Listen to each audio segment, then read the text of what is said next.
June 12వ తేదీన పాఠశాలల పునఃప్రారంభ సందర్భంగా పొగాకు, మద్యం, డ్రగ్స్ కు వ్యతిరేకంగా విద్యార్థులతో ప్రతిజ్ఞ చేయించనున్నట్లు గవర్నర్ తో భేటీ సందర్భంగా సీఎం రేవంత్ రెడ్డి తెలియజేశారు. పాఠశాలల ప్రారంభం రోజే విద్యార్థులకు కిట్లు అందజేస్తామని గవర్నర్ కు చెప్పడం జరిగింది. ప్రతిజ్ఞ కిట్ల పంపిణీ కార్యక్రమానికి గవర్నర్ శివప్రతాప్ శుక్లాను ముఖ్యమంత్రి రేవంత్ రెడ్డి ఆహ్వానించడం జరిగింది. కిట్లలో యూనిఫామ్లు, పాఠ్య పుస్తకాలు, నోట్ పుస్తకాలు, స్కూల్ బ్యాగ్, క్రీడా దుస్తులు, విద్యార్థులకు అవసరమైన ఇతర సామగ్రి ఉంటాయని అన్నారు.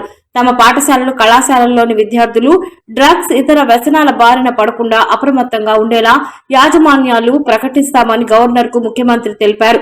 విద్యా సంస్థలను సురక్షితం, డ్రగ్స్ రహితంగా తీర్చిదిద్దేందుకు విద్యార్థులు, ఉపాధ్యాయులు, తల్లిదండ్రులు, యాజమాన్యాలు సమిష్టి బాధ్యతపై అవగాహన కల్పించడం కార్యక్రమం ప్రధాన లక్ష్యమని గవర్నర్ శివప్రతాప్ శుక్లాకు ముఖ్యమంత్రి రేవంత్ రెడ్డి వివరించారు.